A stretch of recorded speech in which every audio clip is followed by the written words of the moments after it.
Hello. Hi. What's up? What's up, everybody? Hi.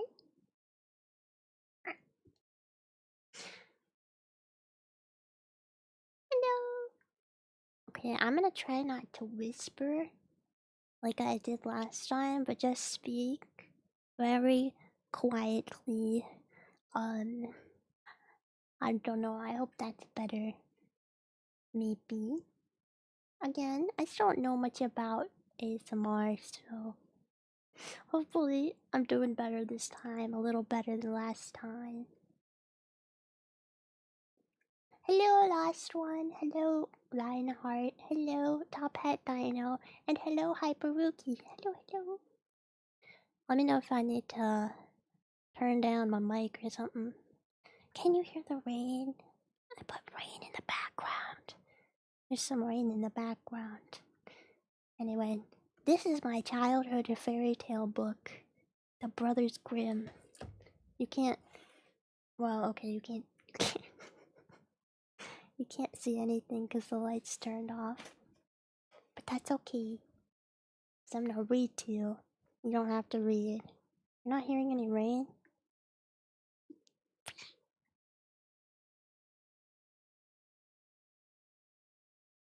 It should be very light. Some very light rain. The latest rain. Okay. Alright.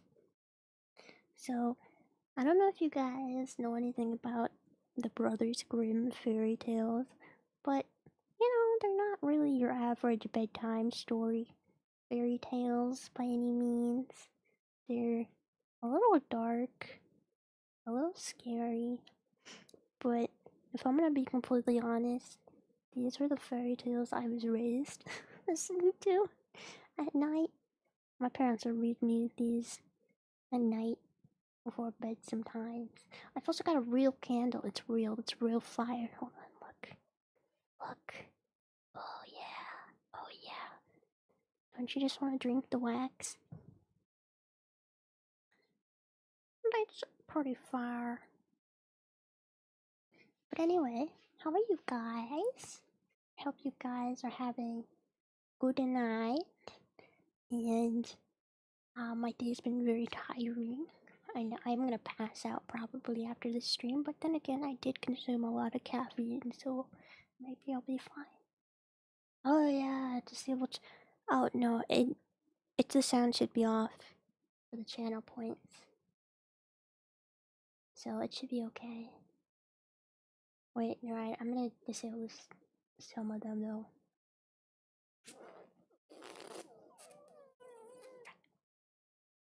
Hold on. Channel points.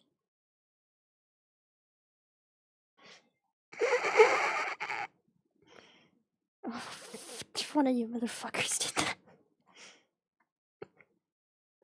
Which one of you motherfuckers just did that?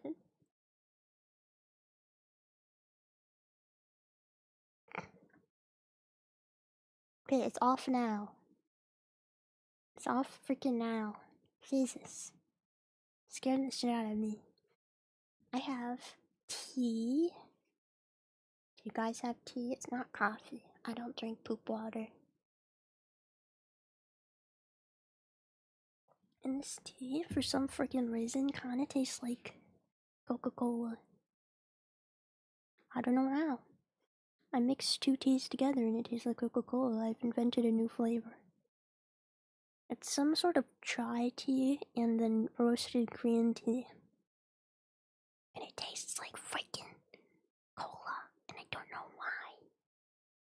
I don't know what I did. But it's good. I like it. I like my cola tea. Alright. I spilt water on the thing. That's fine. I'm ruining my old book. What's mine? Anyway, there's lots of weird fairy tales in here that you've probably never heard of before. It's not just your classics. I mean, it's got the classics too, but like the fucked up versions of the classics.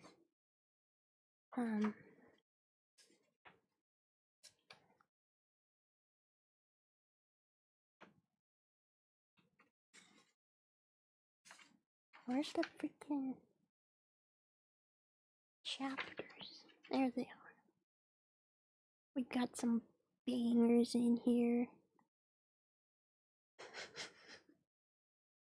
Like the hand with the knife. And wait, what does that say? How children play butcher with each other? Yeah, we got some bangers in here. But my favorite by far in this book is the juniper tree. Have you guys heard of the juniper tree? The fairy tale? It's my favorite. It was my favorite growing up. I would always tell my parents to read that one in particular. And I think it's one of the more messed up ones, honestly. So, you can't hold me liable if I give you freaking nightmares, okay? Do not hold me liable. Okay? This is meant to be very cozy. It's also very dark, so I can barely read anything. But I'll do my best. I'll do my best. Okay, juniper tree. Which one is that on?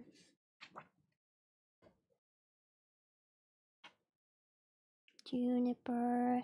It's a big, heavy book, by the way. 208.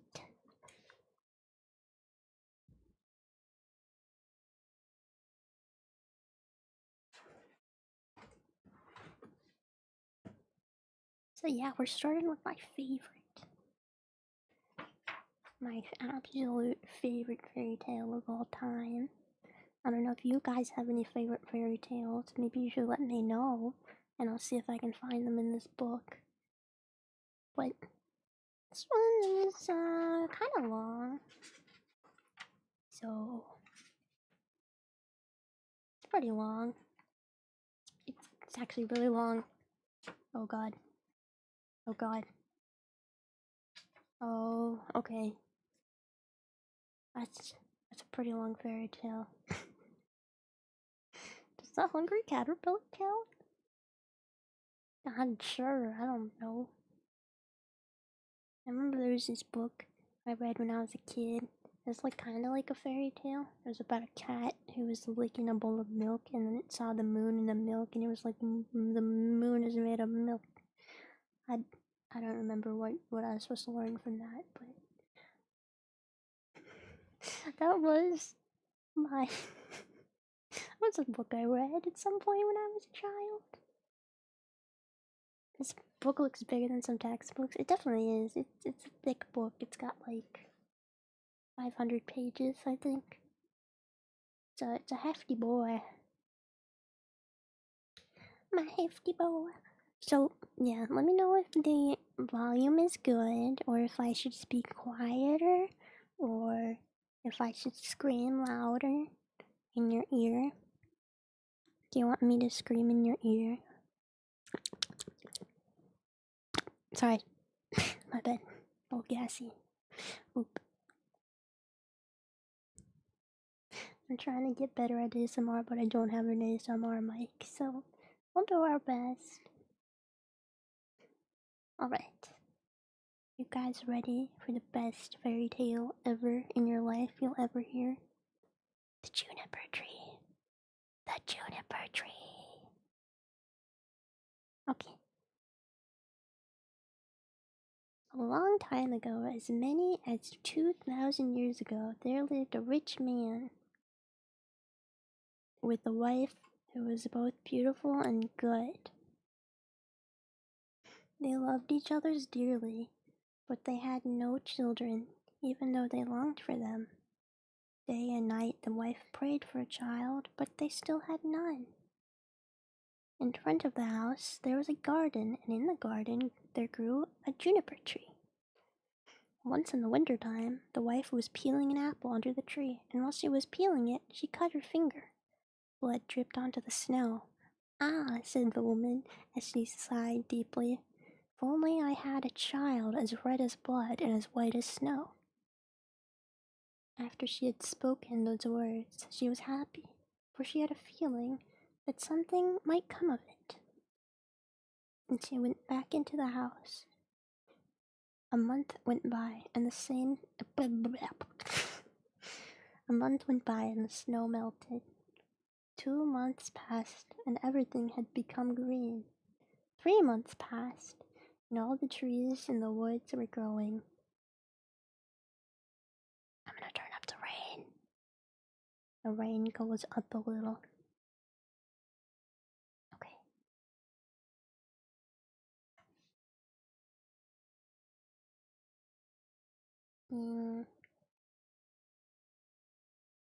4 months passed, and all the trees in the woods were growing tall, with their green branches intertwining. The woods echoed with the songs of birds. Blossoms were dropping from the trees. And so the 5th month went by, and when this woman sat under the juniper tree, her heart leaped for joy because the tree was so fragrant. She felt her hands and knees and was beside herself with happiness. When the 6 months had passed, the fruit grew large and firm, and she became very quiet. In the 7th month, she picked the berries from the juniper tree and gorged herself on them until she became miserable and was ailing.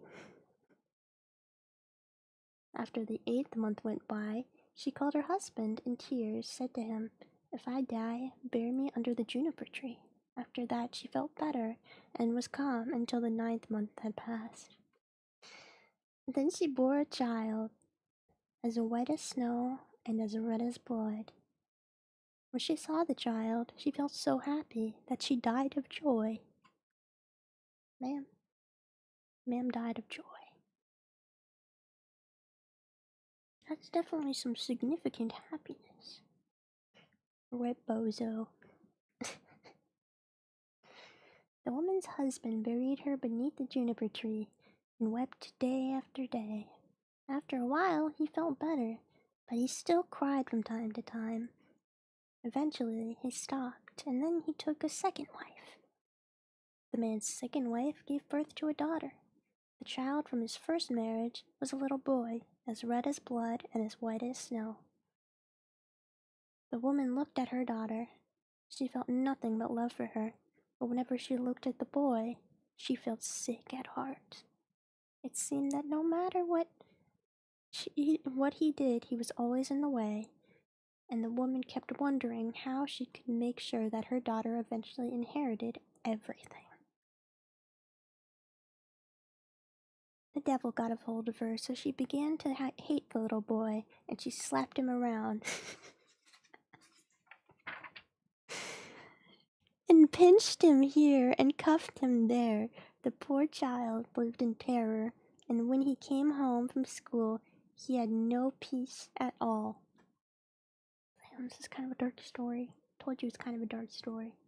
But it gets good. You just gotta believe me, it gets good. One day the woman went into the pantry. Her little daughter followed her and asked, "Mother, will you give me an apple?" "All right, my dear," said the woman, and she gave her daughter a beautiful apple from the chest that had a big heavy lid with a sharp iron lock. "Mother," asked the little girl, can Mother," asked the girl, "can brother have one too?" The woman was irritated, and she said, "Yes, he can have one when he gets back from school." The woman looked out the window, and when she saw the boy walking home, it was as if the devil had taken a hold of her, and she snatched the apple out of her daughter's hand and said, "You can't have one before your brother does." Then she tossed the apple into the chest and shut it. The little boy walked in through the door, and the devil got to her.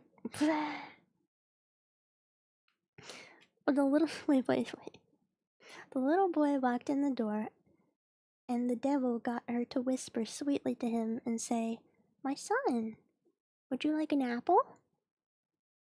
But she gave him a look filled with hate. "Mother," said the little boy, "what a scary look. Yes, give me an apple. When the little boy bent down, the devil prompted her, and bam! She slammed the lid down so hard that the boy's head flew off and fell into the chest with the apples. Then she was overcome with fear and thought, how am I going to get out of this? She went to her room and took a white kerchief from her dresser. She put the boy's head back on his neck and tied the scarf around it so it would look like so that you couldn't tell anything was wrong. Then she sat him down on a chair at the front door and put an apple in his hand. Later on, little Maureen came into the kitchen to see... Not Maureen. Freaking... Later on, little Marlene came into the kitchen to see her mother, who was standing by the fire, madly stirring a pot of hot water. Mother, said little Marlene, father is sitting by the door and looks pale. He has an apple in his hand and he won't give it to me. It was very scary.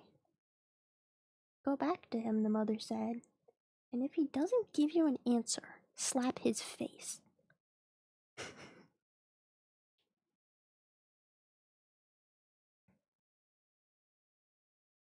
Little Marlene went back to him and said, Brother, give me the apple. Her brother didn't answer, so Marlene gave him a slap and his head went flying off. She was so terrified that she began to howl and weep. Then she ran to her mother and said, Mother, I've knocked my brother's head straight off. And she was crying so hard she couldn't stop.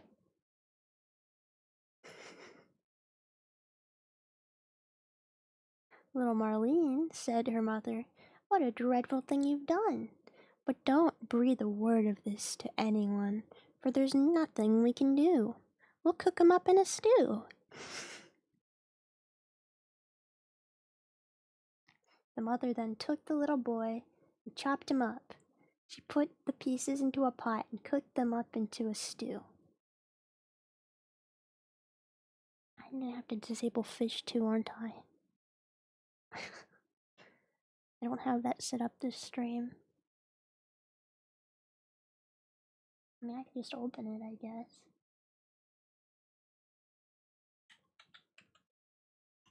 One second. Un momento. Un momento. How are you guys liking the story so far?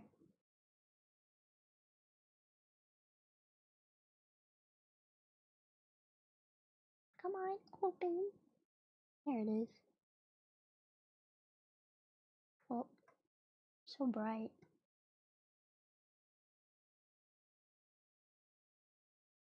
And then...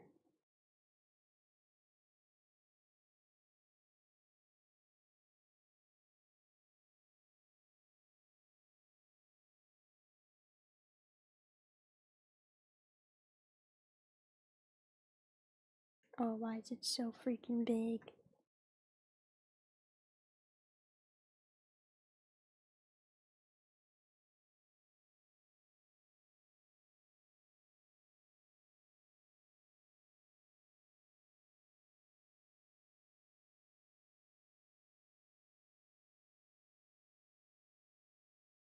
I don't know, it's not showing up.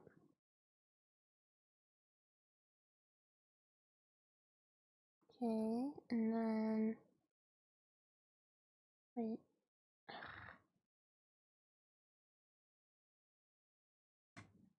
Frick.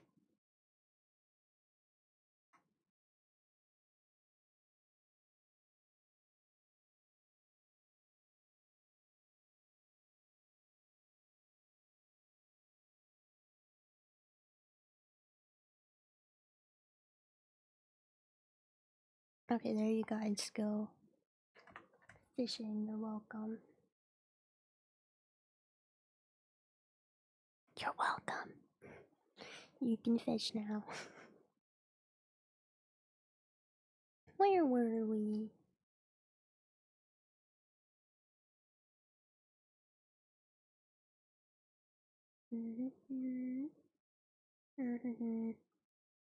The mother then took the little boy and chopped him up. She put the pieces into a pot and cooked them into a stew.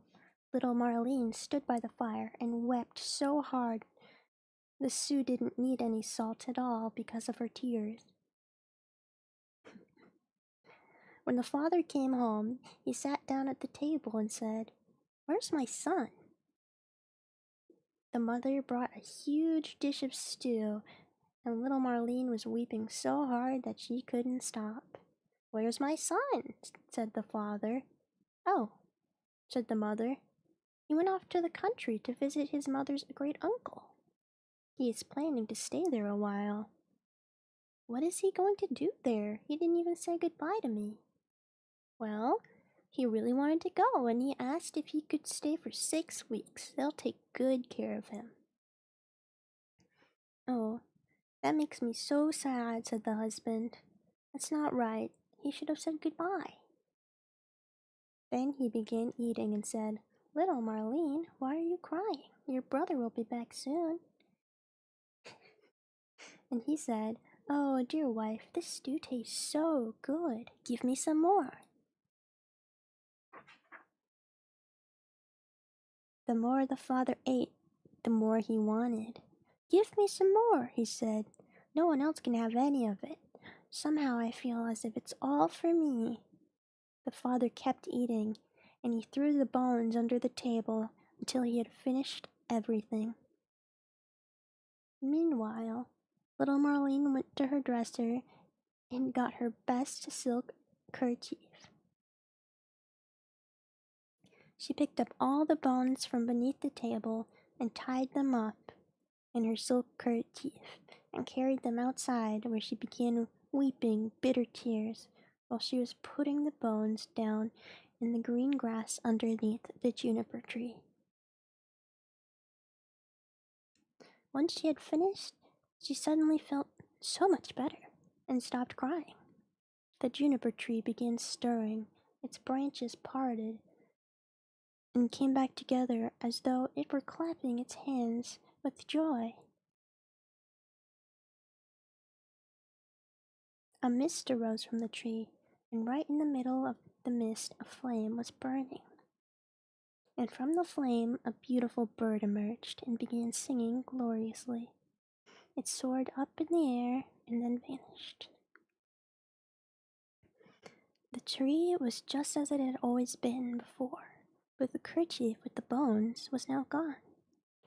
Little Marlene felt so happy and light-hearted because it seemed as if her brother was still alive. She returned home feeling content and sat down at the table to eat. Meanwhile, the bird flew away, perched on a soft... Wait. Meanwhile, the bird flew away, perched on the roof of a goldsmith's house, and began to sing. "My mother, she slew me. My father, he ate me. My sister Marlene, she gathered my bones, tied them in silk for the juniper tree. Tweet, tweet, what a fine bird am I." A goldsmith was sitting in his shop making a chain of gold. He heard a bird singing on the roof, and he found its song very beautiful. He got up, and when he crossed the threshold, he lost his slipper. Still, he kept right on going out into the middle of the street with only one sock and one slipper on. He was also wearing his apron, and in the other hand he had a golden chain, and in the other he had tongs. The sun was shining brightly on the street. He stopped to look at the bird and said, "Bird, you sing so beautifully. Sing me that song again." "No," said the bird. "I never sing a second time for nothing. If you give me that golden chain, I'll sing for you again." "Here," said the goldsmith. "Here's the golden chain. Now sing that song again." Ooh. I turned it off. I'm turning those alerts off. Beep boop, beep boop. There we go. Just for the bird came swooping down, grasping the golden chain, and in its right claw it perched in front of the goldsmith and began singing. My mother, she slew me, my father, he ate me, my sister Marlene gathered my bones, tied them in silk for the juniper tree. Tweet, tweet, what a fine bird am I.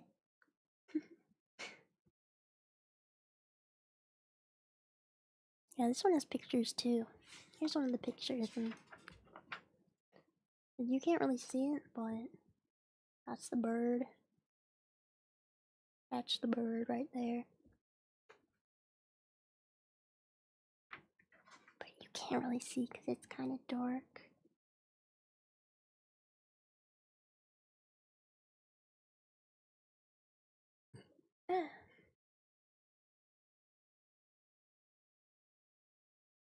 What a fine bird am I. Okay. Then the bird flew off to a shoemaker's house, perched on the roof and sang. My mother, she slew me, my father, he ate me, my sister Marlene gathered my bones, tied them in silk for the juniper tree. Tweet, tweet, what a fine bird am I. When the shoemaker heard the song, he ran out the door in his shirt sleeves and looked up at the roof. He had to put his hand over his eyes to keep the sun from blinding him. Bird, he said, you sing so beautifully. Then he called into the house, Wife, come out here for a moment. There's a bird up there. See it? How beautiful it is singing. The shoemaker called his daughter and their children and his apprentices and the hired hand and the maid. They all came running out into the street to look at the bird and admire its beauty. It had red and green feathers, and around its neck was a band of pure gold, and the eyes in its head sparkled like stars. Bird, said the shoemaker, sing that song again. No, said the bird, I never sing a song a second time for nothing. You have to give me something. Wife, said the man, go up to the attic on the top shelf and you'll find a pair of red shoes. Get them for me. His wife went and got the shoes. Here, said the man, now sing that song again. The bird came swooping down, taking the shoes in its left claw, and flew back up to the roof, and it sang. My mother, she slew me, my father, he ate me, and my sister Marlene gathered my bones, tied them in silk for the juniper tree. Tweet, tweet, what a fine bird am I. When the bird had finished the song, it flew away. It had the chain in its right claw and the shoes on its left, and it flew far away to a mill. The mill went clickety-clackety, clickety-clackety, clickety-clack. Inside the mill sat 20 of the miller's men, hewing a stone. Hick-hack, hick-hack, hick-hack. And the mill kept going clickety-clackety, clickety-clackety, clickety-clack. And so the bird went and perched on the linden tree outside the mill and sang, My mother, she slew me, and one of the men stopped working. My father, he ate me, and 2 of the men stopped working. My sister Marlene, then 4 stopped working, gathered my bones, tied them in silk. Now only 8 were still hewing. For the, now 5, juniper tree, now only 1. Tweet, tweet, what a fine bird am I. The last one stopped to listen to the final words. Bird, he said, you sing so beautifully. Let me hear the whole thing too. Sing that song again. I never sing the second time for nothing. If you give me the millstone, I'll sing the song again. If it belonged to me alone, he said, I would give it to you. The bird sings again, the other said. Hey, can I have the millstone? Then the bird swooped down, and the miller's men, all 20 of them, set the beam to and raised up the stone. Heave ho hop, heave ho hop, heave ho hop. And the bird stuck its neck through the hole and put the stone on as if it were a collar, flew back up to the tree and sang, My mother, she slew me, my father, he ate me, my sister Marlene gathered my bones, tied them in silk for the juniper tree. Tweet, tweet, what a fine bird am I.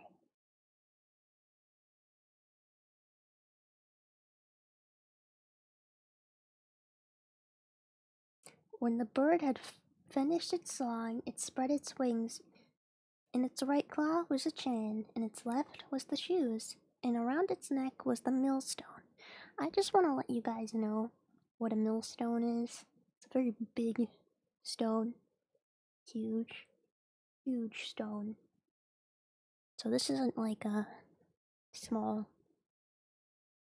necklace stone or anything. This is a giant stone. Huge stone. Okay? And it has it around its neck.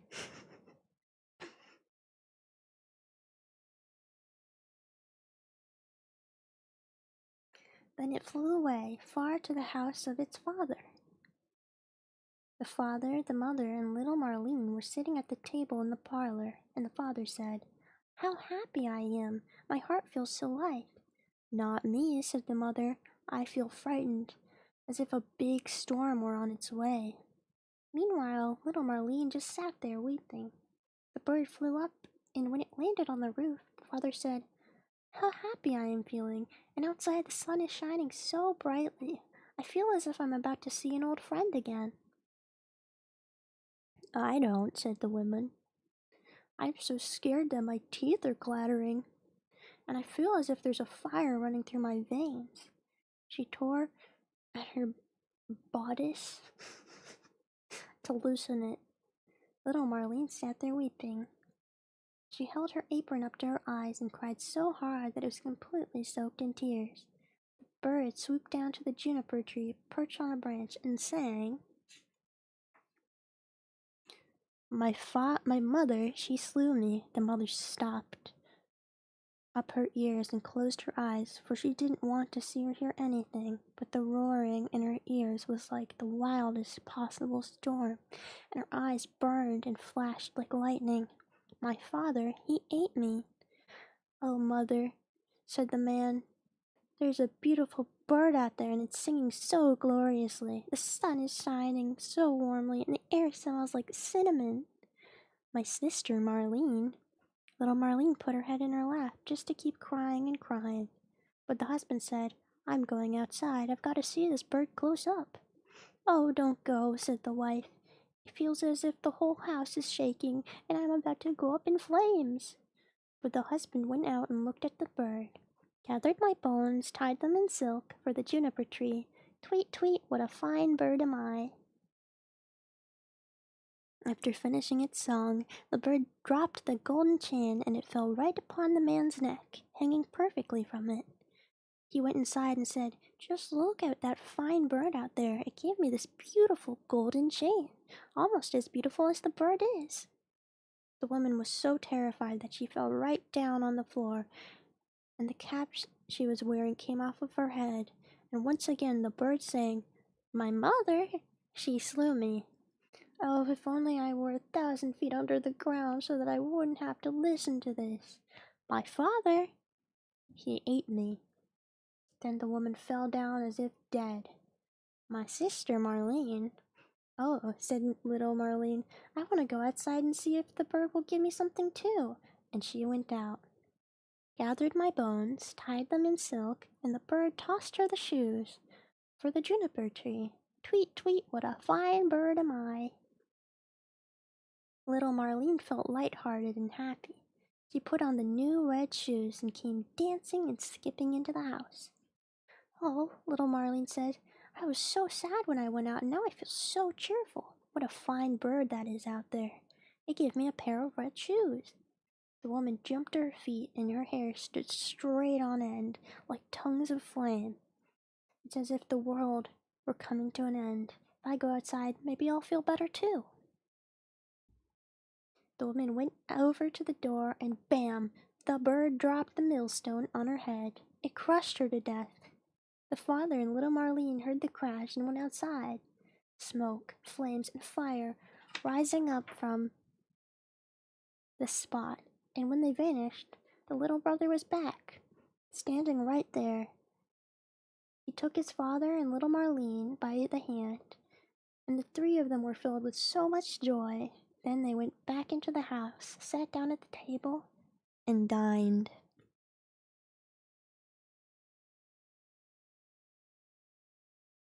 that's the end of the story.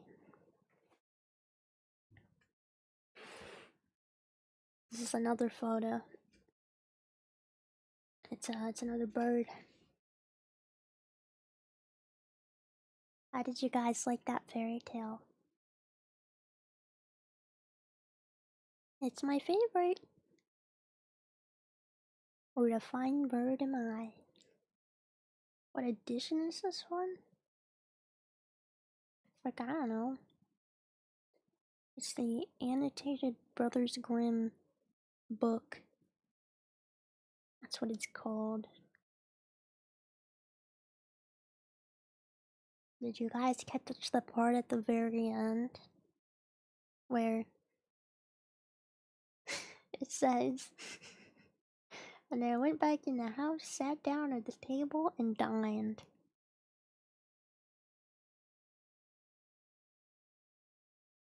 Do you know what kind of bird the bird was? Any guesses? Too much repetition.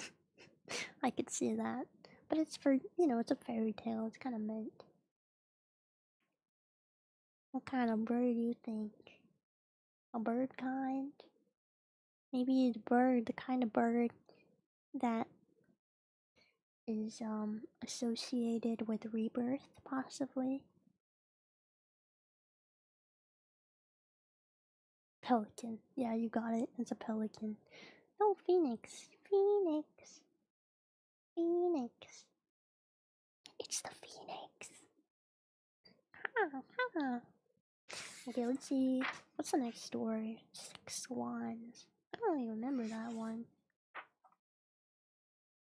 Okay, let me see what we got in here.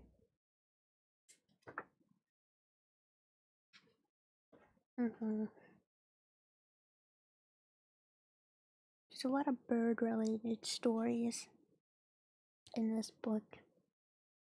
I think the Brothers Grimm really like birds. There's the golden bird, the golden goose, the 3 feathers, the goose girl. How many bird-related things do we need, man? Father's bird, features bird.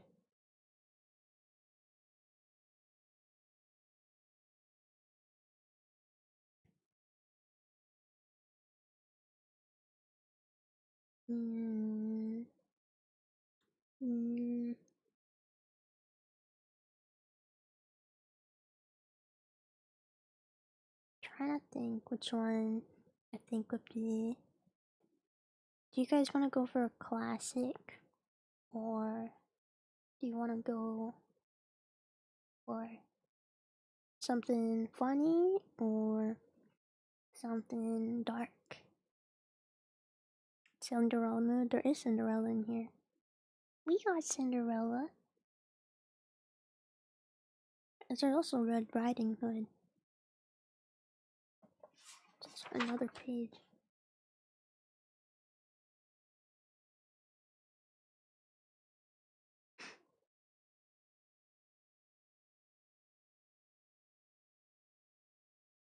I guess we'll start with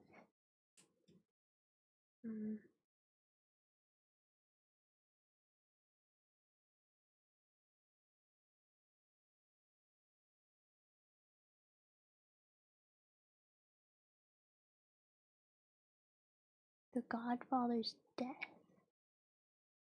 Let me see, is that in here?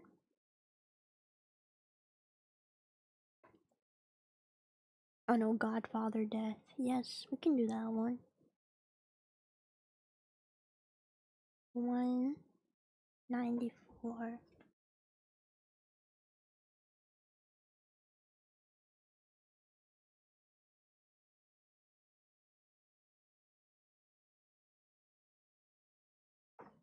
Maybe we'll do a classic after this.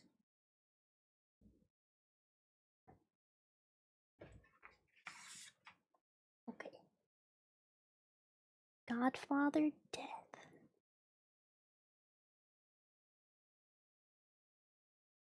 There once lived a poor man who had 12 children, and who had to work day and night just to feed them.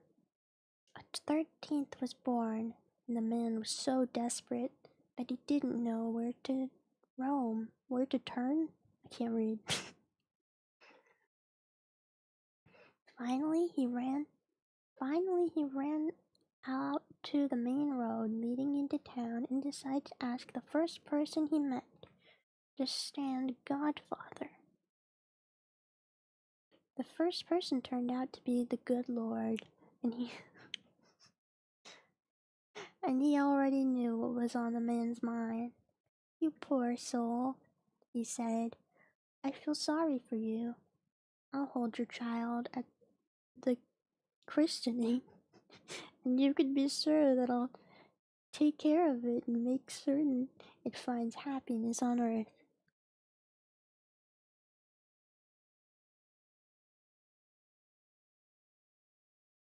The man asked, "Tell me who you are." "I'm your dear lord." "Then I don't want you as the godfather, for you give the rich and let the poor go hungry." The man said that because he did not know how wisely God distributes wealth and poverty, and so he turned away from the Lord and kept on going. Then the devil came up to him and said, "What are you looking for? If you make me your child's godfather, I'll give him a heap of gold and all the pleasures found in the world to go with it." The man asked, "Tell me who you are." "I'm the devil." "Then I don't want you as my godfather," the man said. "You deceive people and lead them astray."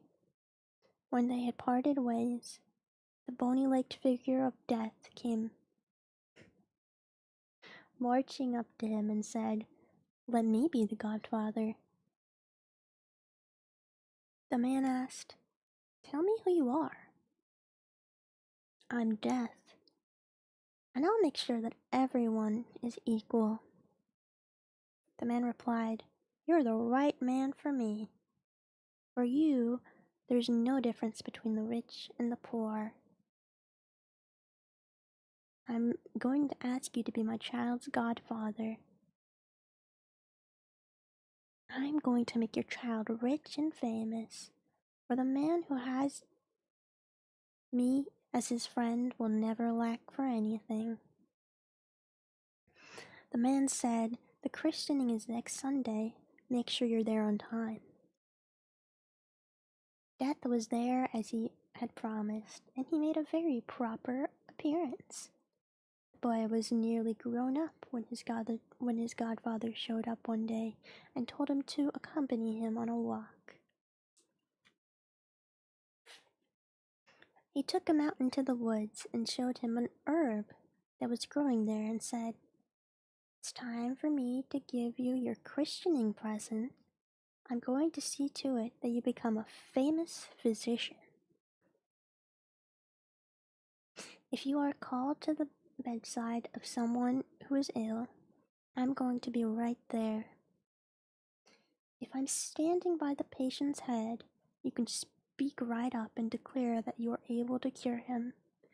If I give him some of this herb, he will recover. But if I am standing by the feet of this person who is ill, then the patient belongs to me. And you will have to declare that all efforts are in vain, and that there is no doctor in the world that can save him. Just be careful that you never use this herb against my will, or you might find yourself in deep trouble."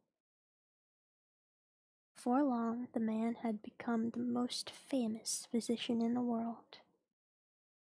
This is Godfather Death.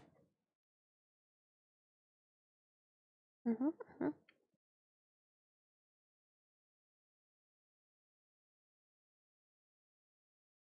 People would say about him, all he has to do is look at a patient and he knows how things stand, whether the person will recover or if they'll get worse and die. They would come from far and wide to seek his help with those who are ill. They gave him so much money that before long he was a rich man. One day, It happened that the king of the land became ill. The physician was summoned and asked to determine whether the king had any chance of recovering.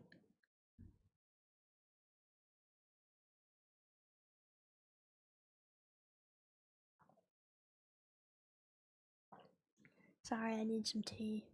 My throat's getting dry.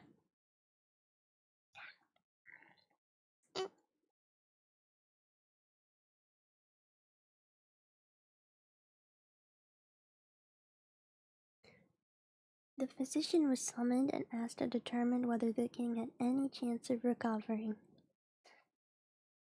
But when he arrived at the royal bedside, he saw that death was already standing by the king's feet, and that no herb on earth could save him. If I could just cheat death this once, the physician started thinking. Of course he'll be annoyed with me. But after all, I am his grandson. I am his godson. And he might be willing to close one eye. I think I'll take the chance. He took hold of the patient and turned him around so that death was standing by the king's head. Then he administered some of the herbs, and the king recovered. But death strode over to the physician and said, "You've put one over on me. Since you're my godson, I'm going to let you get away with it this one time. But if you ever try it again, you'll be risking your own neck. Believe me, I'll take care of you myself." Not much later, the king's daughter fell gravely ill. She was an only child, and the king wept night and day until his eyes clouded over. He proclaimed throughout the land that if anyone could save her from death, that the man would become her husband and inherit the crown. When the physician went to her bedside, he discovered that death was sitting at her feet. He should have remembered his godfather's warning, but he was so bedazzled by the great beauty of the princess and by the joyous prospect of becoming her husband that he threw all caution to the winds. He didn't even notice that death was casting angry glances in his direction, and that he had raised his hand to threaten him with his bony fist. He just lifted the patient up and put her head where her feet had been. And then he gave her some of the herb, and before long, her cheeks became flushed, and she started coming back to life. When Death realized that he had been cheated out of his claim a second time, he strode up to the physician and said, "Now you've had it, and it's your turn to die." And he gripped him so firmly that his ice-cold hand, that resistance was impossible. Death took him into an underground cavern where there were thousands and thousands of lights burning in endless rows. Some were large, others medium-sized, and still others quite small. At any moment, some went out, and others flared up, so that the little flames were always changing as they popped up and down. Here you can see the candles that are the lights of human lives. The large ones belong to children, the medium-sized ones are couples in their prime, the little ones are the aged. But sometimes, even children and young people only have small candles. "Show me my candle," the physician said. And he was certain that his candle would be quite large. Death pointed to a tiny wick that was just about to go out. "My dearest godfather, light a new one for me. Please do that so I can have some pleasure in life before becoming king and marrying my beautiful princess." I'm afraid I can't, Death said to him. I would have to put one out before I could light a new candle. Then put out the old one on top of a new one that will begin burning as soon as the old one goes out. Death pretended to do what he asked and reached for a big new candle. But while he was getting the new one, he deliberately had an accident because he wanted his revenge. The tiny wick collapsed and went out. Just then, the physician fell down on the ground, and then, at last, he was in the hands of death.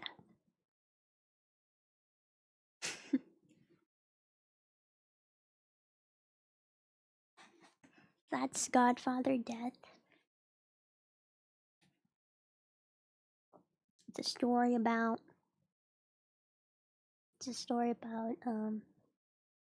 your godfather being death. I'm gonna be completely honest right now.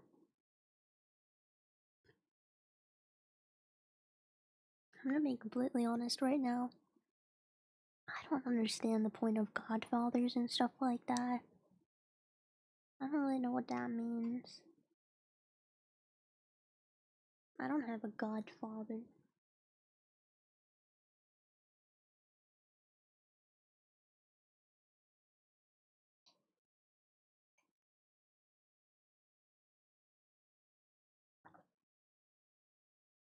What is a godfather? I think it's just somebody who's given the title. And, like, you can...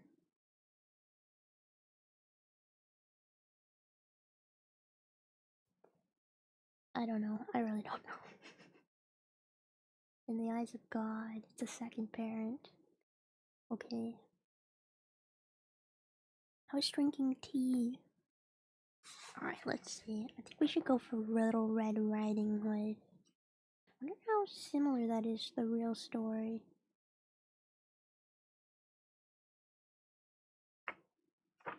What story is this? Oh, this is Cinderella.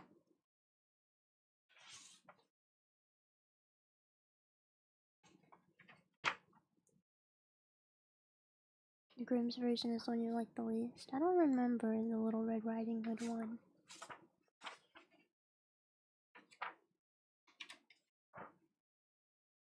Cinderella's pretty long. Snow White? Let me see.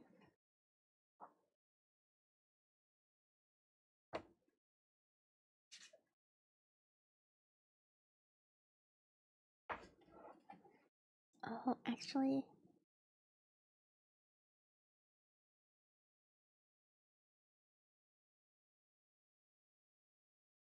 Which one is Snow White?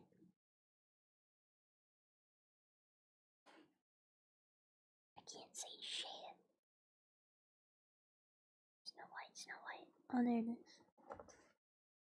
Yeah, this Snow White is different from the one you know a little bit. 240.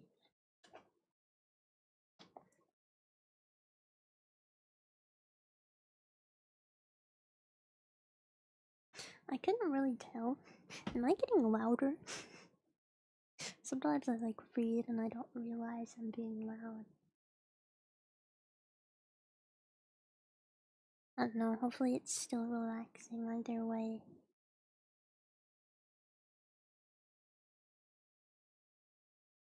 It's a bit weird to talk so softly.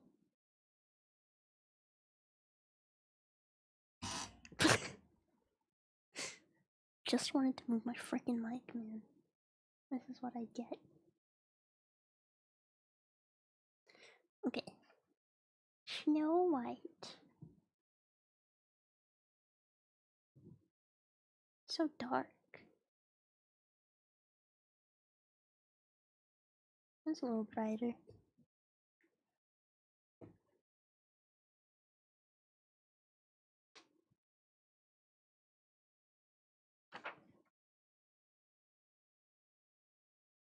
Okay. Once upon a time in the middle of winter, when snowflakes the size of feathers were falling from the sky, A queen was sitting and sewing by a window with an ebony frame. While she was sewing, she looked at the snow and pricked her finger with a needle. The drops of blood fell into the snow.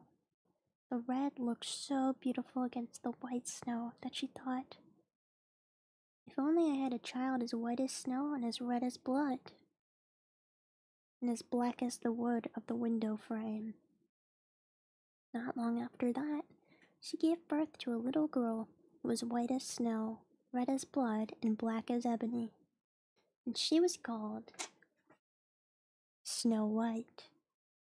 The queen died shortly after the child was born. A year later, her husband, the king, married another woman. She was a beautiful lady, but proud and domineering. She could not bear the thought that anyone might be more beautiful than she was.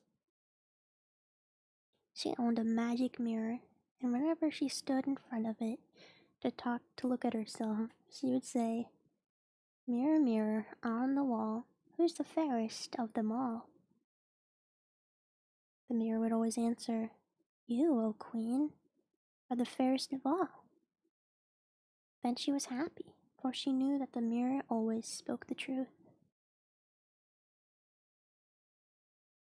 Snow White was growing up, and with each passing day she became more and more beautiful. When she reached the age of 7, she had become as beautiful as the bright day and more beautiful than the queen herself. One day the queen asked the mirror, "Mirror, mirror on the wall, who's the fairest of them all?" And the mirror replied, "My queen, you may be the fairest, but Snow White is 1,000 times more fair." When the queen heard these words, she began to tremble and her face turned green with envy. From that moment on, she hated Snow White, and whenever she set eyes on her, her heart turned cold like stone. Envy and pride grew as fast as the weeds in her heart. By day or by night, she never had a moment's peace. One day, she summoned a huntsman and said, "Take the child into the forest. I don't want to set eyes on her ever again. Bring me her lungs and her liver as proof that you have killed her." The huntsman obeyed and took the girl out into the woods, but just as he was taking out his hunting knife and about to take her aim at the innocent heart, she began weeping, and she pleaded with him for her life. "Alas, dear huntsman, have mercy. I promised to run into the woods and I'll never come back again." Snow White was so beautiful that the huntsman took pity on her and said, "Just run off, you poor child. The wild animals will devour you before long," he thought. He felt as if a great weight had been lifted from his shoulders, for at least he would not have to kill this girl. Just then a young boar ran by him, and the huntsman stabbed it to death. He removed the lungs and the liver, and then brought them to the queen as proof that he had murdered the child. The cook was told to boil them in brine, and the wicked woman ate them up, thinking that she had consumed Snow White's lungs and liver. The poor child was now all alone in the vast forest. She was so frightened that she just blah, blah, blah, blah, blah.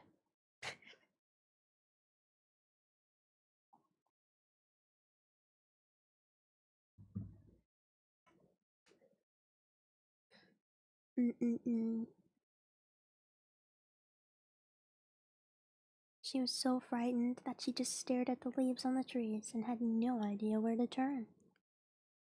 She started running and raced over sharp stones and through the thorn bushes. Wild beasts hovered around her at times, but they did not harm her. She ran as far as her legs could carry her.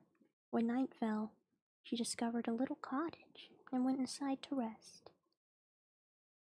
Everything in the house was tiny and indescribably dainty and spotless. There was a little table with 7 little plates on a white cloth, each with its own little spoon. And then There were 7 little knives and forks and even 7 little cups.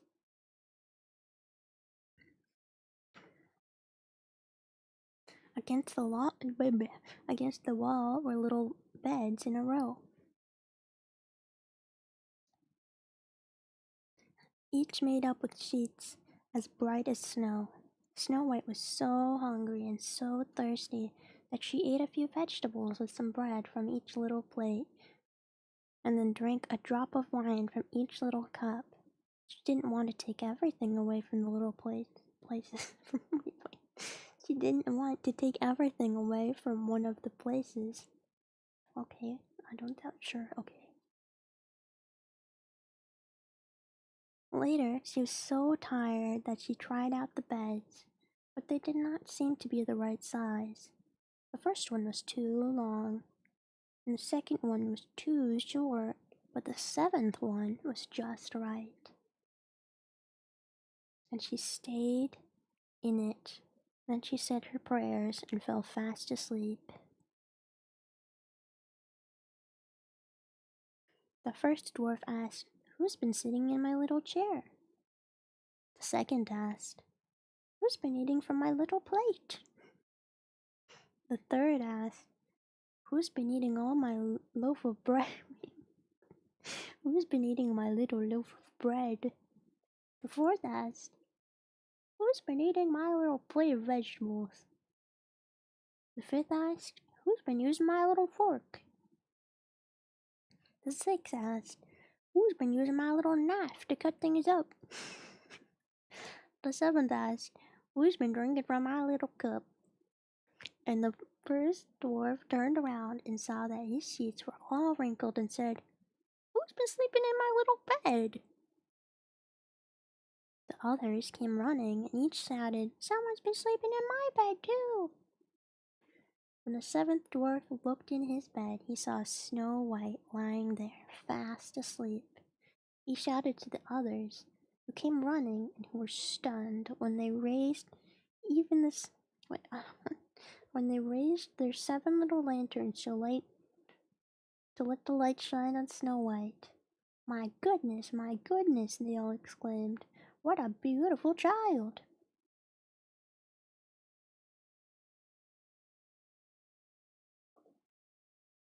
The dwarfs were so delighted to see her that they decided not to wake her up, and they just let her sleep there in the little bed.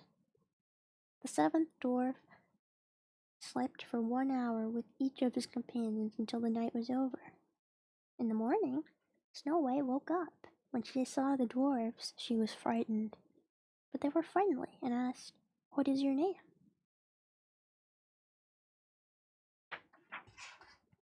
"My name is Snow White," said she. "How did you get into our house?" asked the dwarfs. Snow White told them about the stepmother who tried to kill her, and then how the huntsman had spared her life. She had run all day long until she had arrived at their cottage. The dwarfs told her, "If you will keep the house for us, cook and make the beds, wash, sew, knit, and keep everything neat and tidy, then you can stay with us, and we'll give you everything you need." "Yes, with pleasure," Snow White replied, and she stayed with them. Snow White kept the house for the dwarfs. In the morning, they would go up to the mountains in search of minerals and gold. In the evening, they would return, and dinner had to be ready for them. Since the girl was by herself during the day, the dwarfs gave her a stern warning. "Beware of your stepmother. She'll know soon enough that you're here. Don't let anybody in the house."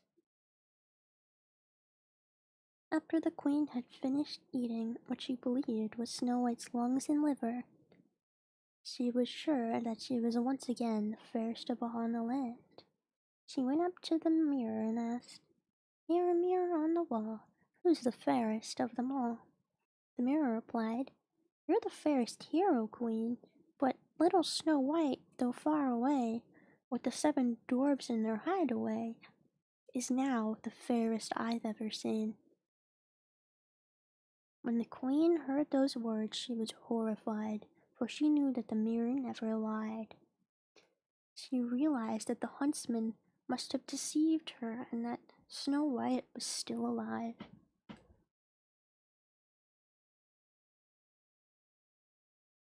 She thought long and hard about how she would get rid of Snow White.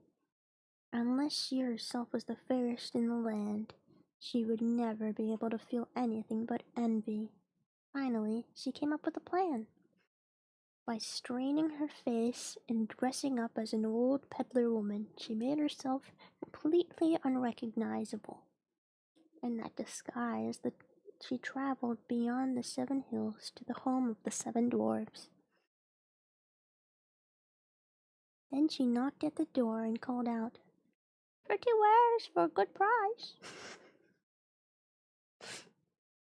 Snow White peeked out the window and said, "Good day, old woman. What do you have for sale?" "Nice things, pretty things," she replied. "Stay laces in all kinds of colors." She took out a silk lace woven of many colors. "I can let this good woman in," Snow White thought, and she unbolted the door and bought the pretty lace. "Oh, my child, what a sight you are! Come, let me lace up you properly." Snow White wasn't even the least bit suspicious. She stood in front of the old woman and let her put on the new lace. The old woman laced her up so quickly and tightly that Snow White's breech was cut off. She fell down as if she was dead. Oh, frick. She laced up.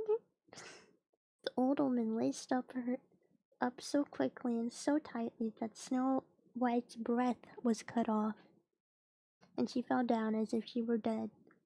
"So much for being the fairest of them all," the old woman said as she hurried away. Not much later, in the evening, the 7 dwarfs came home. When they saw their beloved Snow White lying on the ground, they were horrified. She wasn't moving at all, and they were sure that she was dead. They lifted her up, and when they saw that she had been laced too tightly, they cut the lace in two. Snow White began to breathe little by little, and she came back to life. When the dwarfs heard what had happened, they said, "The old peddler woman was none other than the wicked queen herself. Be on your guard, and don't let anyone in unless we are at home." When the wicked woman returned home, she went to the mirror and said, "Mirror, mirror on the wall, who's the fairest of them all?" And the mirror replied as usual, "You're the fairest, dear queen. But little Snow White, though far away with the 7 dwarfs in their hideaway, is now the fairest I've ever seen." When the queen heard those words, the blood froze in her veins. She was horrified, for she knew that Snow White was still alive. But this time she said, "I will dream up something that will destroy you." Using all the witchcraft in her power, she made a poison comb, and then she changed her clothes and disguised herself once more as an old woman. She traveled beyond the 7 hills to the home of the 7 dwarfs, and knocked on the door and called out, "Pretty wares for a good price." Snow White peeked out the window and said, "Go away, I can't let anyone in." "But you can at least take a look," said the woman, and she took out the poison comb and held it up in the air. The child liked it so much that she was completely fooled and opened the door. When they had agreed on a price, the old woman said, "Now I'll give your hair a good combing." Poor Snow White suspected nothing and let the woman go ahead, but no sooner had the comb touched her hair than the poison took effect. The girl fell senseless to the ground. "There, my beauty," said the wicked woman, "now you're finished," and she rushed away. Fortunately, the dwarfs were on their way home, for it was almost night time. When they saw Snow White lying on the ground as if dead, They suspected the stepmother went. They suspected the stepmother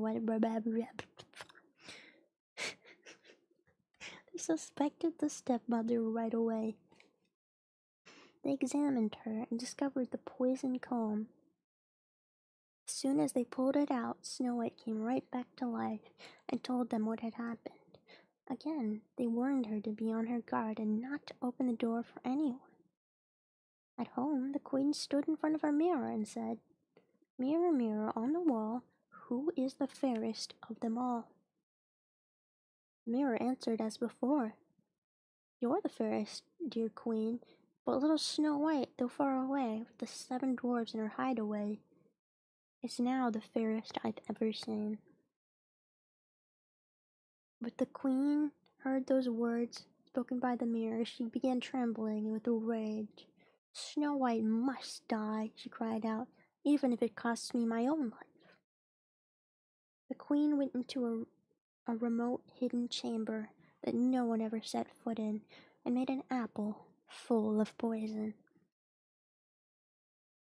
On the outside it looked beautiful, white with red cheeks, and if you saw it, you craved it. But if you took the tiniest little bite, you would die. When the apple was finished, the queen stained her face again, dressed up as a peasant woman, traveled beyond the 7 hills to the home of the 7 dwarves.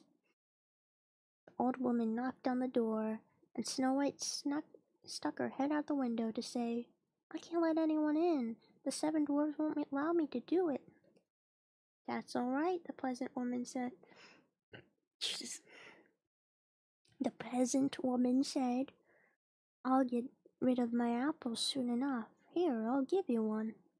"No," said Snow White, "I am not supposed to take anything." "Are you afraid that it's poison?" said the old woman. "Here, I'll cut the apple in 2. You eat the red part, and I will eat the white part." The apple had been made so craftily that only the red part had any poison. Snow White felt a craving for the most beautiful apple, and when she saw the peasant woman was taking a bite, she could no longer resist. She put her hand out to the window and took the poisoned apple half. But no sooner had she taken a bite when she fell on the ground, dead. The queen stared at her with savage eyes and burst out laughing. "White as snow, red as blood, and black as ebony. This time the dwarves won't be able to bring you back to life." At home, she asked the mirror, "Mirror, mirror on the wall, who's the fairest of them all?" And finally, it happened. "Oh, queen, you are the fairest in the land." The queen's envious heart was finally at peace, as much as an envious heart can be. When the dwarves returned home in the evening, they found Snow White lying on the ground. Not a breath of air was coming from her lips. She was dead. They lifted her up and looked around for something that might be poisonous. They unlaced her, combed her hair, washed her with water and wine, but it was all in vain. The dear child was gone, and nothing could bring her back. After placing her on a bier, all 7 of them sat down around it and mourned Snow White. They wept for 3 days. They were about to bury her, but still, she looked like a living person with beautiful red cheeks. The dwarves said, "We can't possibly put her into the cold ground," and so they had a transparent glass coffin made.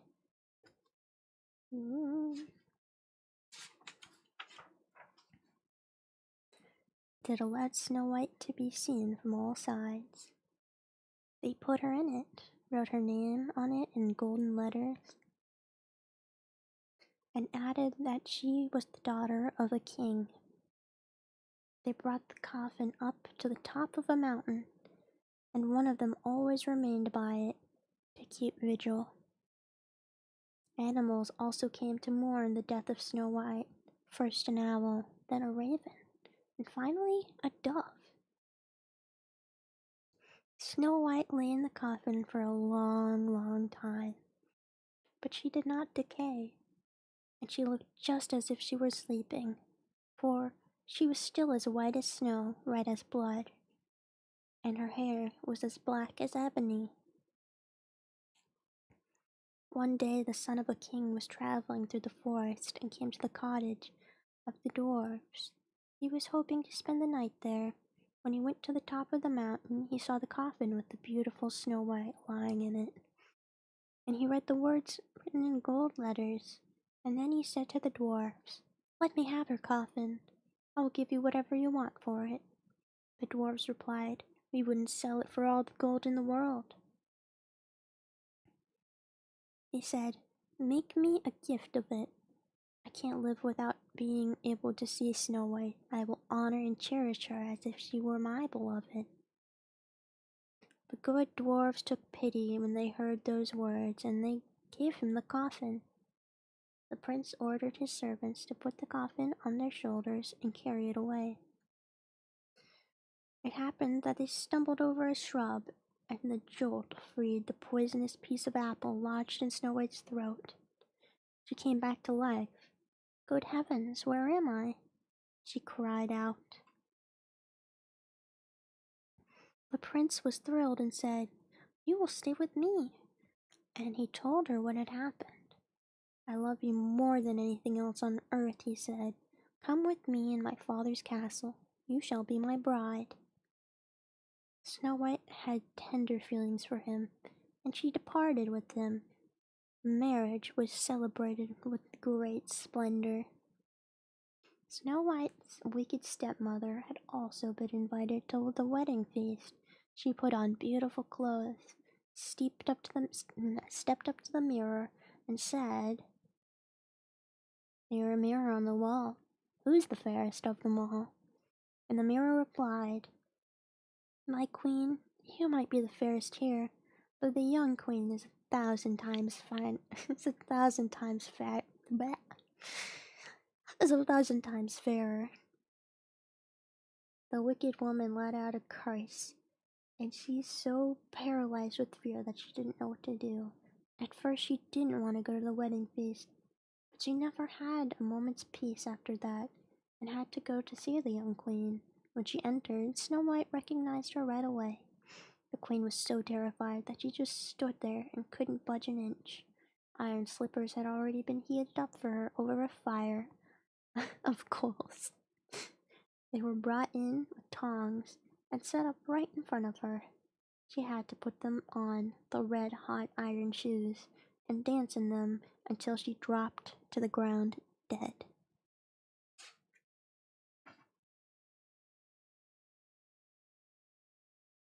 So seemingly, although the prince is creepy still in this version, the prince never actually kissed Snow White in the story. I mean, he got married to her, but yeah, seemingly, I feel like that's somehow not as bad. But then they got married, so maybe not.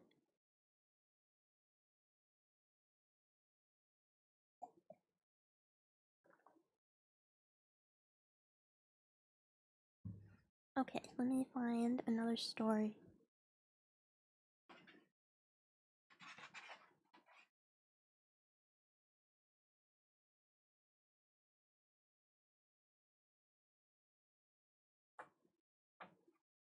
I mean, most of the stories in here are good.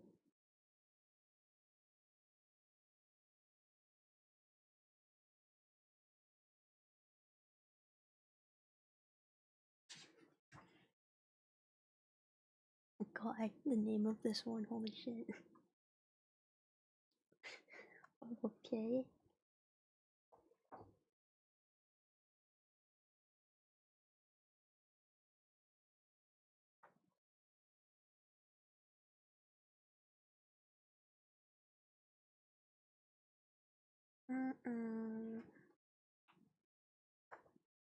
Let's see.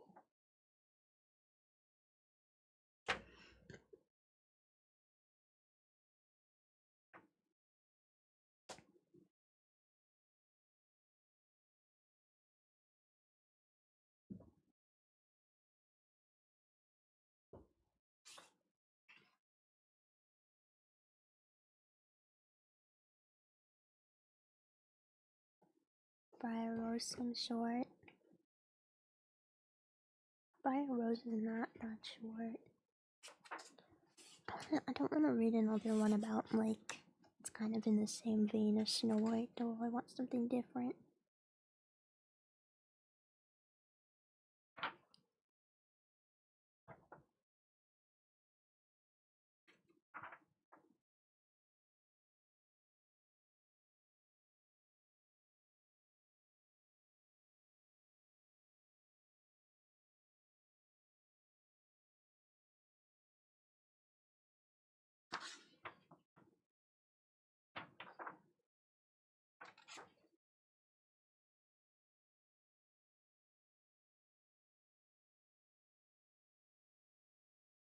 You liked the ASMR? Well, I'm glad I'm doing okay.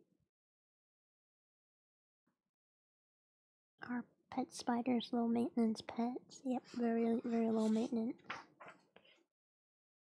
You only have to feed them like once a month. Okay, there was one I wanted to read that was in here. Okay, I'm gonna give you guys a choice.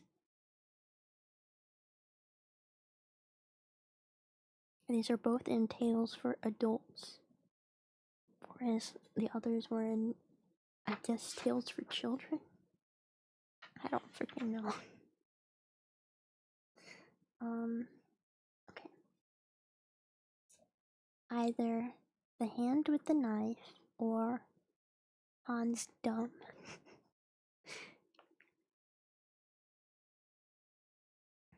Which one would you like to hear? The Hand with the Knife or Hans Dumb? Okay, we'll do The Hand with the Knife first. Where is it? 69. 69. 69. Okay.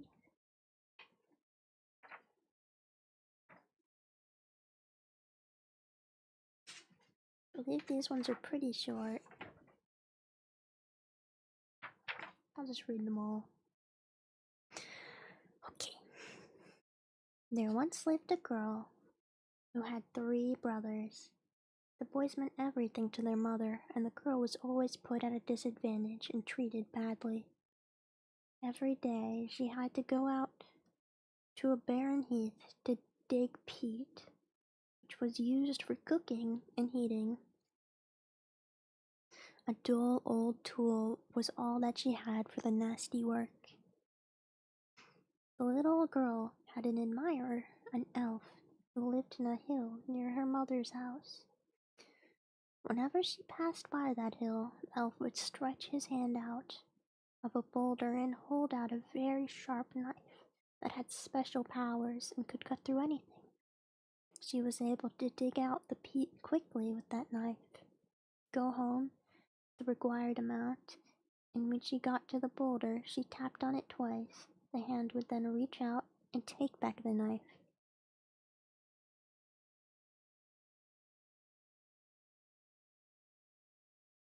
When the mother began to notice how quickly and effortlessly the girl brought home the peat, she told the brothers that someone else had to be helping her with the work. Otherwise, it wouldn't be possible. The brothers stealthily followed her and saw how she got on the magical knife, and then caught up with her and forced her to give it to them. They hid it back, struck the rock as the girl had done, and when the good elf stretched out his hand, they cut it off with his own knife. The bloody arm pulled back, and because the elf believed that his beloved had betrayed him, he was never to be seen again. That's it. That's the whole one.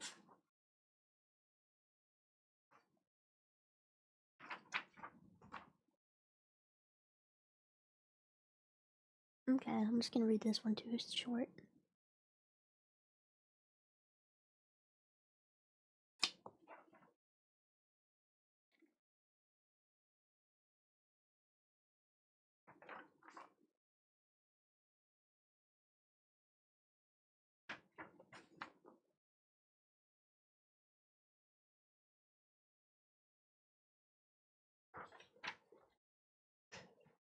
A man once slaughtered a pig while his children were looking. When they started playing in the afternoon, one child said to the other, "You be the little pig, and I'll be the butcher." Whereupon he took an open blade and thrust it into his brother's neck. Their mother, who was upstairs in a room, bathing the youngest child in a tub, heard the cries of her other child, quickly ran down the stairs, and when she saw what had happened, drew the knife out of the child's neck, and in a rage thrust it into the heart of the other child who had been the butcher. She then rushed back to the house to see what her other child was doing in the tub, but in the meantime it had drowned in the bath. The woman was so horrified that she fell into a state of utter despair, refused to be consoled by the servants, and then hanged herself. Jesus fucking Christ, man. Guess these really are the adult stories.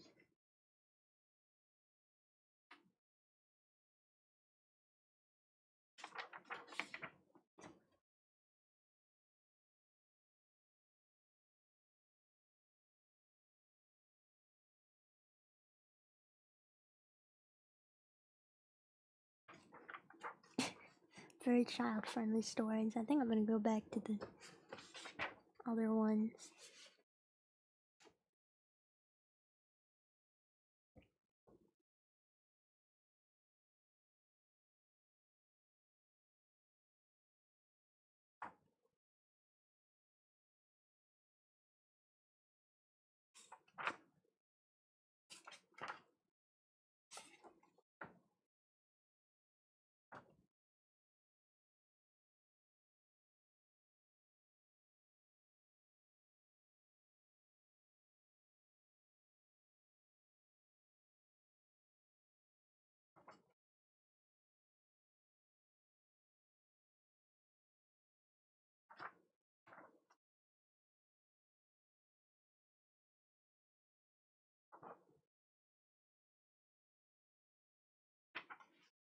This one's very long.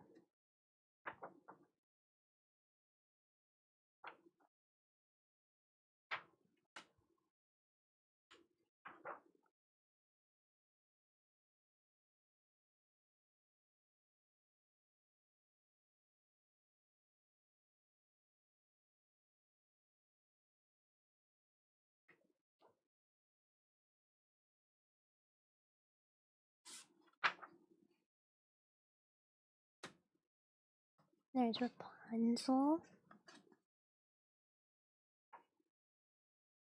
I'm trying to look for something unique.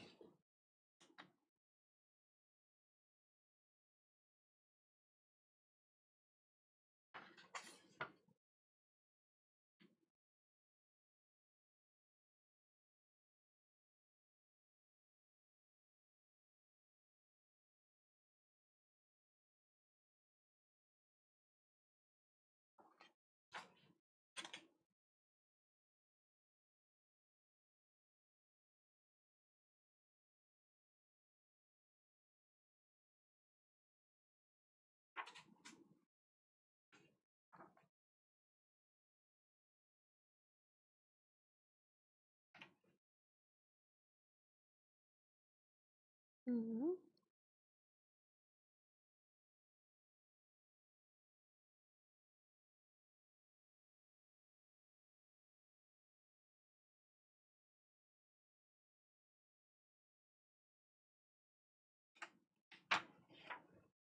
I think we can do this one.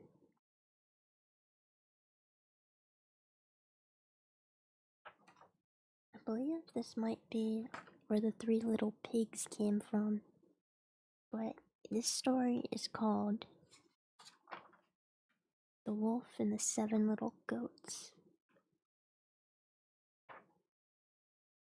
So we'll see. Once upon a time, there was an old goat who was living with her 7 little kids, all of whom she loved as dearly as mothers love for their children. One day she decided to go into the woods and forage for food, and so she gathered the kids all around her and said, "Dear children, I'm going off into the woods, and you'll have to watch out for the wolf. If he managed to get into the house, he'll gobble you up, skin, hair, bones, and all. The old scoundrel often disguises himself, but you won't have any trouble recognizing him because he has a very gruff voice and black feet. The little goat said, "Mother dearest, you can be sure that we'll be on our guard. You do not need to worry about us." The mother bleated and left for the woods, her mind at ease. Before long, there was a knock at the door. "Open the door, my dear children. Mother's back, and she's brought something for each one of you." The little goats heard the gruff voice and knew that it was the wolf. "Don't think that we're that stupid to open the door for you," they cried out. "You are not our mother. She has a sweet and lovely voice, and your voice is rough and gruff. You must be the wolf."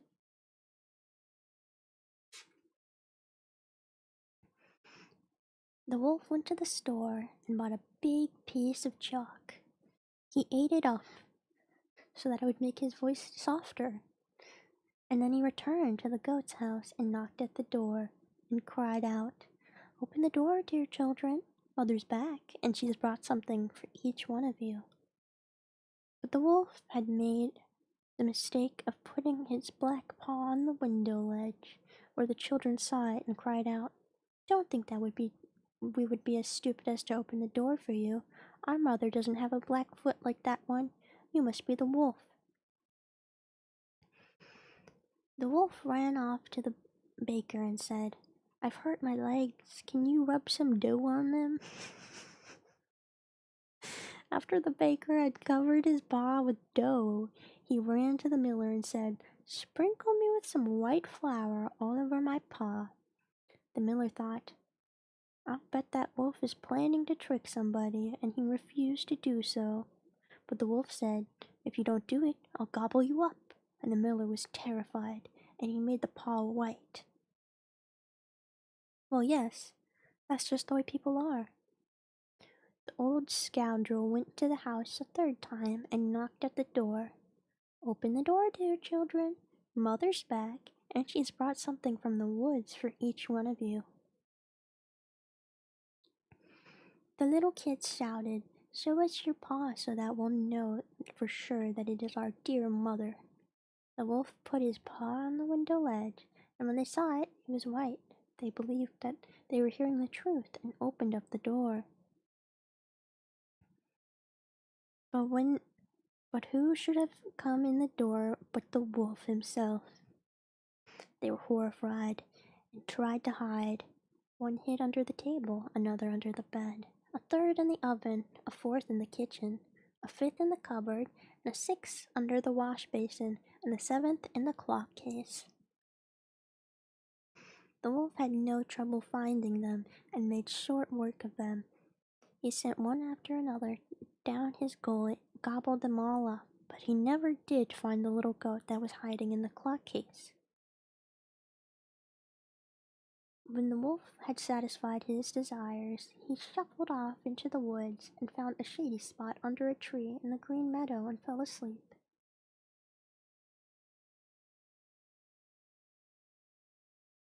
Not much later, the mother goat returned home from the woods. What a sight met her eyes! The front door was wide open. Tables, chairs, benches, everything had been turned upside down. The wash basin had been smashed into pieces. Blankets and pillows had been thrown off the bed. She searched for her children, but she couldn't find them anywhere. One by one, she called out their names, but there was no answer. Finally, when she got to the name of the youngest, she called out, "Oh." When she got to the name of the youngest, a little voice called out, "Dear mother, I'm in the clock case." The mother got him out of there, and the littlest kid told her about how the wolf had managed to get in and gobble up the children. You can imagine how hard the mother wept when she learned of the news. Still sobbing and wailing with grief, she went out into the woods, and the youngest kid went with her. When they came to the meadow, they found the wolf lying under a tree, snoring so loudly that the branches were trembling. The mother looked at him carefully from all angles, and she could see that something was turning and squirming in his full belly. Good gracious, she thought. Is it possible that my children could still be alive, even if he ate them up for supper? She sent the little kid home to fetch some scissors, a needle, and a thread. Then she cut open the belly of the wolf, and as soon as she made the first cut, one of the goats stuck its little head out. She kept cutting, and all 6 jumped out, one after the other. They were still alive, and they had not suffered any damage, because in his greed the monster had swallowed them all whole. You can imagine how happy they all were. They kept hugging their dear mother and jumped up and down like a tailor at his wedding. The mother stopped them and said, "Let's go and find some stones. We have to fill the belly of the godless beast before he wakes up." The 7 little kids hauled as many stones as they could, as fast as they could, and put them into the wolf's belly. Then their mother sewed him up so carefully that he wouldn't notice a thing and never even stirred in his sleep. When the wolf had finished sleeping, he got back on his feet. The stones in his belly made him very thirsty, and so he thought he would go over to the well and have a drink.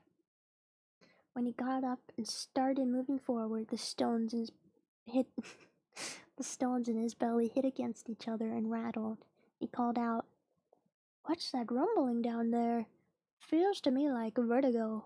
It must be all those little bones, but now they're heavy, just like stones." When he got to the well, he leaned over to get a drink, and the hefty stones made him lose his balance so that he fell into the well and drowned. When the 7 little kids saw what had happened, they went running over to the well and shouted, "The wolf is dead! The wolf is dead!" They were so happy, and they got their mother, and they all danced for joy around the well. That's the last one. So my throat is getting very dry. So I think that's gonna be the last one I read for the night. But I hope you guys enjoyed the fairy tales. I will take a sippy.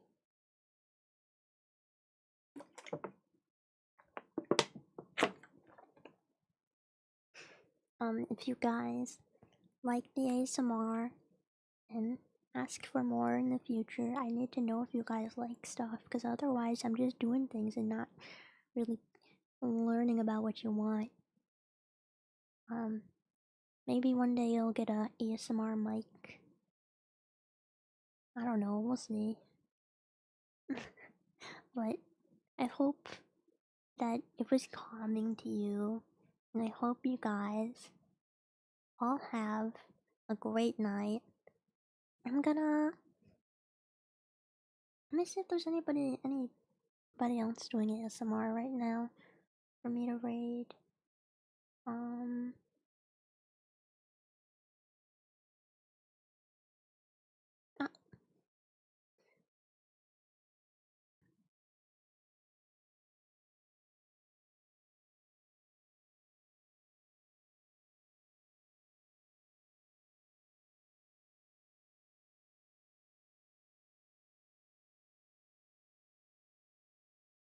Maybe one day I'll do something else, or something more, I don't know, whatever ASMR people like.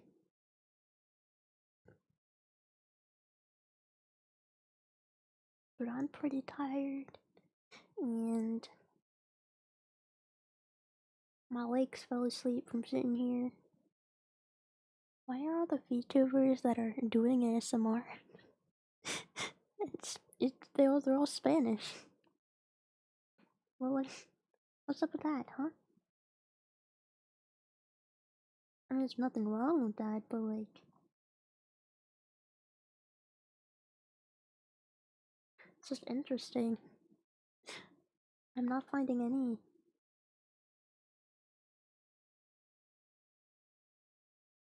English ones. Am I in the wrong category? Okay, I guess today I will not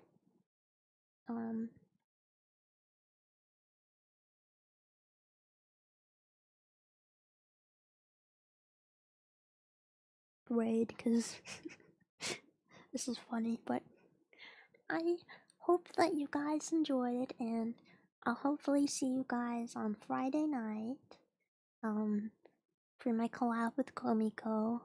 That should be happening on Friday night at 7 p.m. PST once again, 10 p.m. EST. And if you have any recommendations for games I should play and or ASMR or just stream ideas in general, feel free to throw them at me and put them in the Discord. If you haven't joined the Discord yet, the link should be in the description of my YouTube live. I don't know if it's on Twitch, but we'll see. Okay, good night everybody. Let's see you guys on Friday.